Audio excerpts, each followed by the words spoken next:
Hi there, good morning. Welcome to Sunnyside Journals. Welcome to 30 minutes of my day. I am getting started on the journaling board that I want to put inside As You Like It. Where's it? As You Like It? Here it is. So I want a journaling board that can just slide in wherever and just go underneath a page. So if, say, somebody's sketching or doodling or maybe journaling, maybe they want to use this, you know, as an appointment book or something. So that's what this is. So I used the cardstock from one side of the cover of that book that I found last week. And I cut it down to the size I want. I'm using on one side the list of illustrations that's actually from the text block. On the other side, so far I've got this nice paper that I found while thrifting up in Lindsay, Ontario. Now I do need to trim this paper down, so we will do that. You know what? I think I might use my wheel.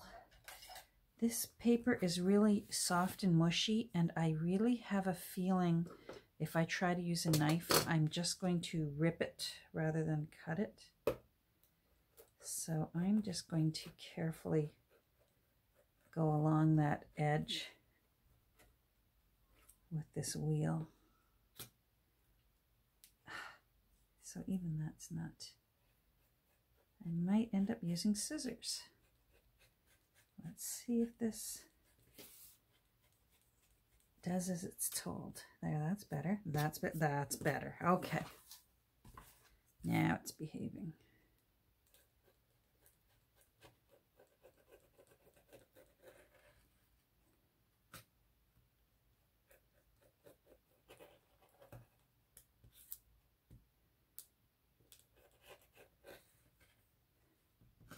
It's just not very nice paper.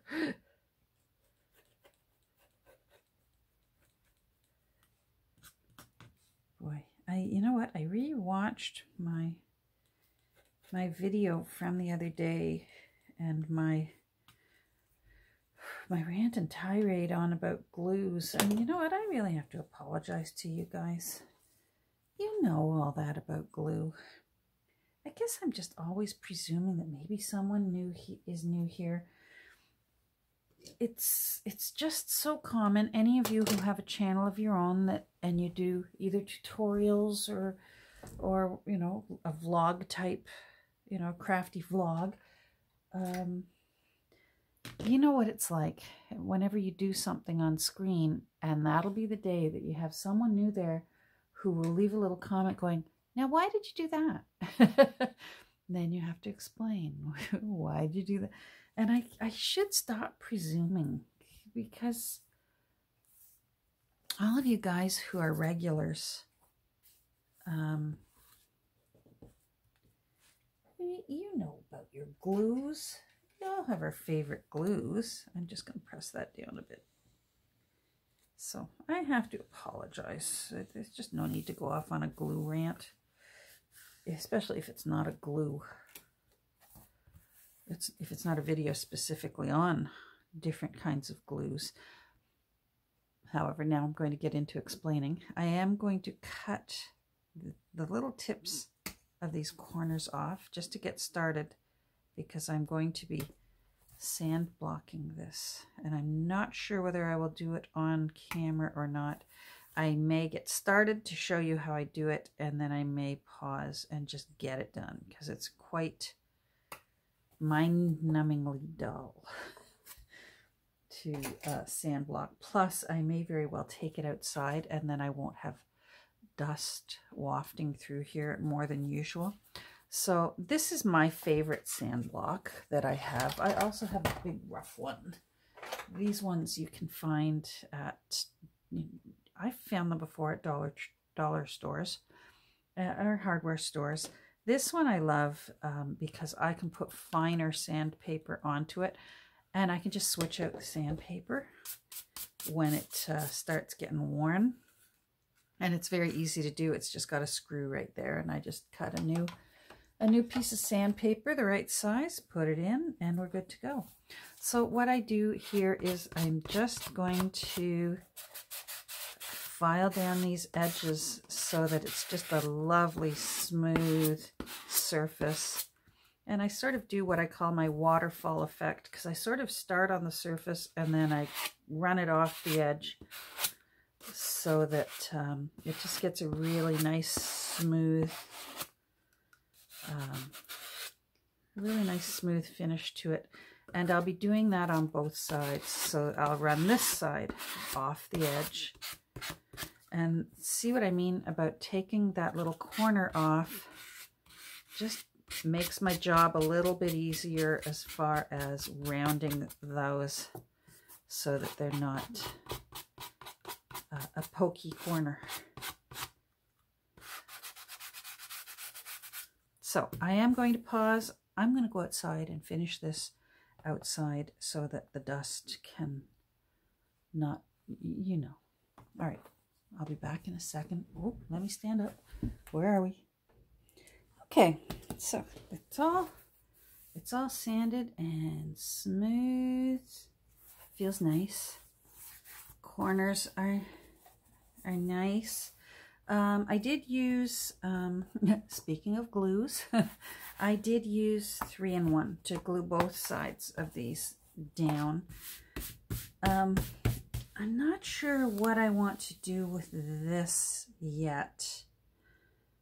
Like whether I want to add some extra inking and kind of dirty it up. So I'm going to hold off. I will be sealing it. It just, this paper, the only way to describe it, it feels like suede. It's got that, you know, a nice buttery suede that just feels so nice. That's what it feels like, but that's not a good thing for paper to feel like. So I will be eventually putting a sealant on it, just so that, you know, it's going to be a dependable tool to use for the owner of this journal. So now I just want to check and see. Yeah, I like that. I like the size, length and width. I like how it's not too bulky. But now what I would like to do to it might bulk it up a bit, because I do want to, hold on, let me pull this out. There we go. I do want to maybe, since we've got a little woodsy theme going on here, I want to do what I did when I made my forest lore, my tip of the hat to Nick the Booksmith's journal, that forest lore journal that she did, which I still have dreams about that journal. I love her forest lore journal. So anyhow, I'm pulling out all my silk type leafy things. I'm not sure what else. I do have some, this is actual tree bark. I have actual quail feathers here. That might be fun to use one of these on it. I think that would look kind of pretty. I'm going to hold them upright so I can see which one's shorter. I don't think I want a big tall one. So I'm just going to see who's the short one. And maybe short and skinny so it's not too bulky. That one looks kind of good.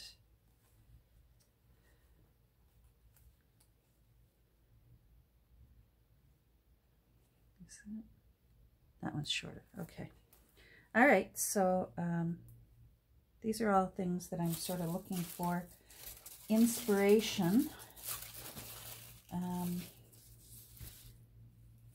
just keep it all in this basket and pull it out when I need it. Now, I want some of these leaves. They look nice on it. we go. A few more. I like the brown leaves because, you know what, the cover is green and brown. So I'm just pulling them all out. I won't be using this many. I'm trying to see what else I've got here. I know I've got some ivy up there. I didn't want to have to... I'm so short, and I have these really tall bookcases to my right here that I cannot reach the top. And I've got a basket with some ivy in it up there, and I love ivy, so I think I'm going to have to go up and get the ivy. All right, hold on, here we go. Okay, found my basket. Some of these silky leaves are from thrift stores, and some are actually from my little mom's condo. She loved the ease of silk foliage, and you know what? It was sensible for her.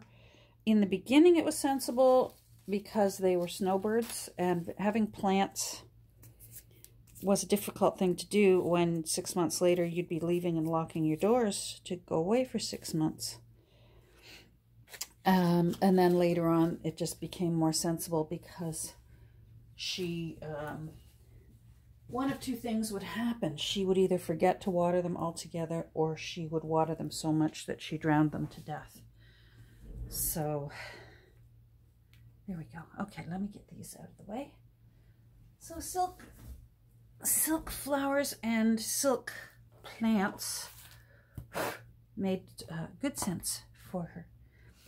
And when I was cleaning out her things, I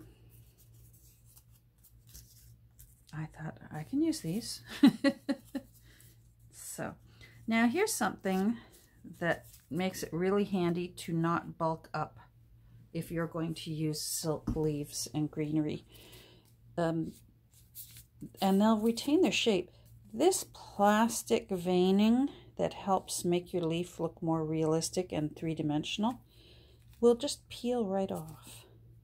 Just grab it and start peeling. And it comes right off the back, and look at that, your leaf will still hold its shape. Because this plastic will really bulk up your page if that's what you're going to do. I like this one. I'm not sure whether I'll be able to, because it's not the same kind of flower. This actually is plastic, but I thought I might be able to run it off the page so it sort of hangs out of the book. Same with this one. I like this sort of fern looking one. It's not so bad. Let's see about this one here. There we go. That comes off. There we go. You know what? I think I'm going to have to find my hot glue gun. These stay on better with hot glue guns. Although Fabri-Tac works quite well. And 3-in-1 works quite well. But the glue gun, hot glue gun, works really great.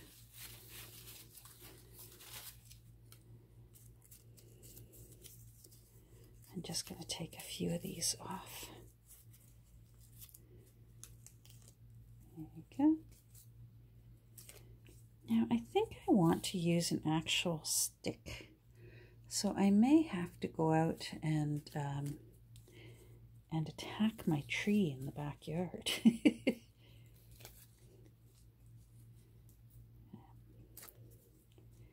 I think I'm going to need more than that. I find that what I did last time, I was really happy with my journaling board that I made for my forest lore journal. And what I did was I focused on the really, really pretty side which is what this one will be. So just doing the edge here.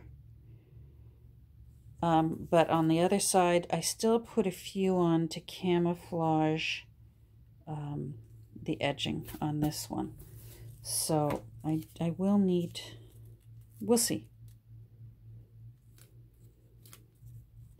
I don't want it too bulky because I do want it to be usable. And I don't want these to get in the way of somebody's either writing or sketching or whatever it is that they happen to be using this journal for. Uh-oh. This one's not cooperating. Oh, there we go.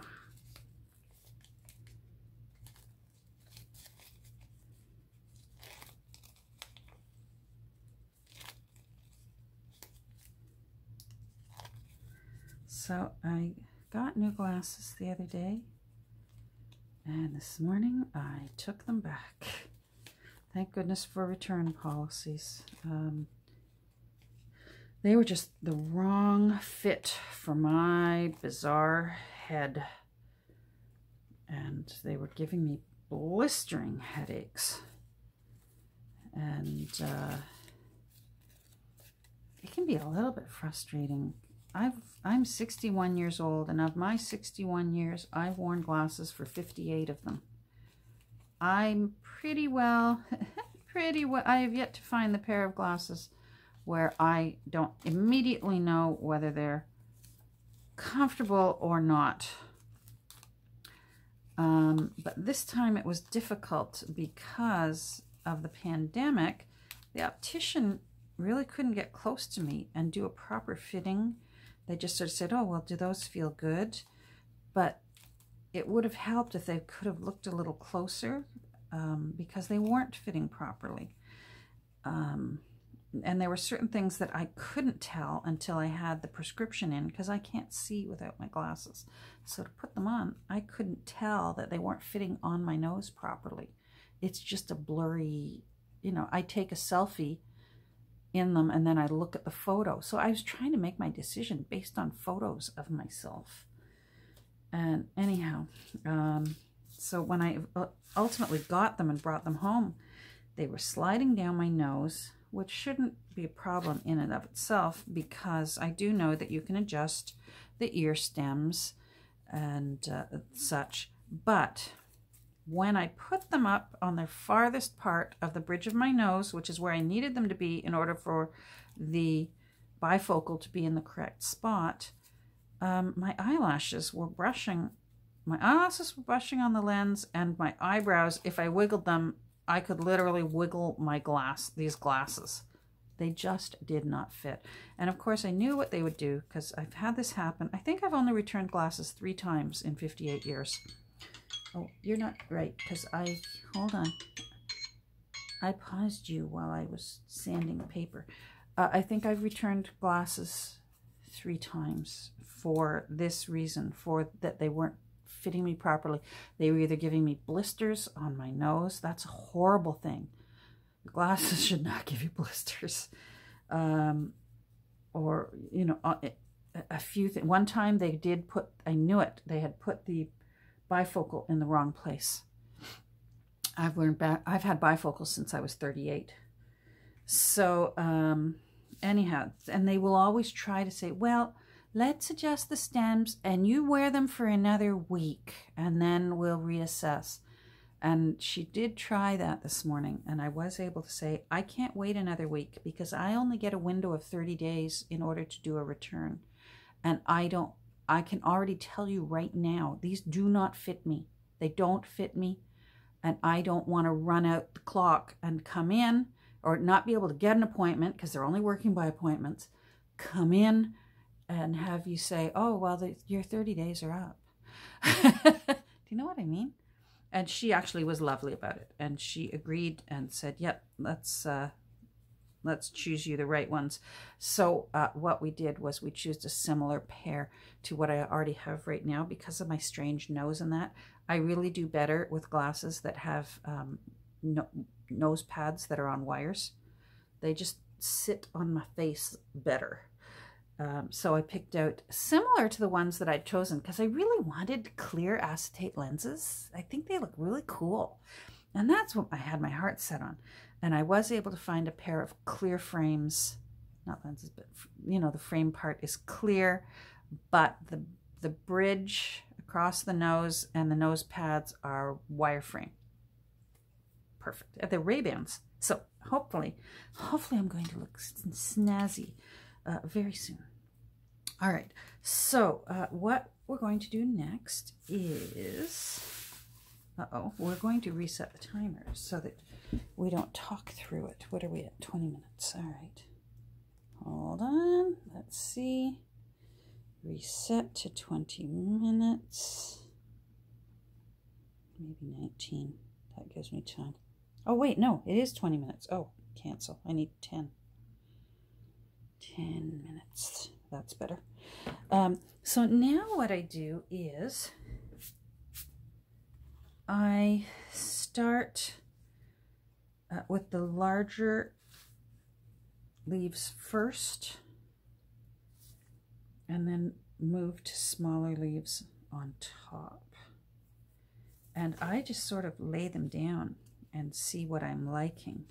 Now here's the cool part. Since you've taken the plastic supportive veining off them, it's really not bulky. Think about it. That's just a little layer of fabric.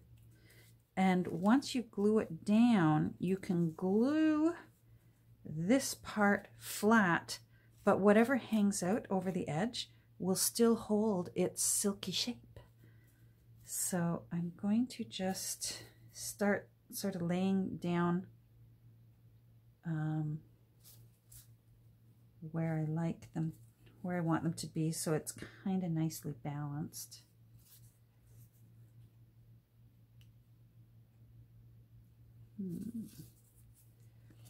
And so it's just sort of hanging over the edge. Oh, I like that one. A little, that looks pretty. And then just sort of have them splaying out like this. The tricky part, whoa, this is like collaging with silk leaves. Well, it is collaging with silk leaves.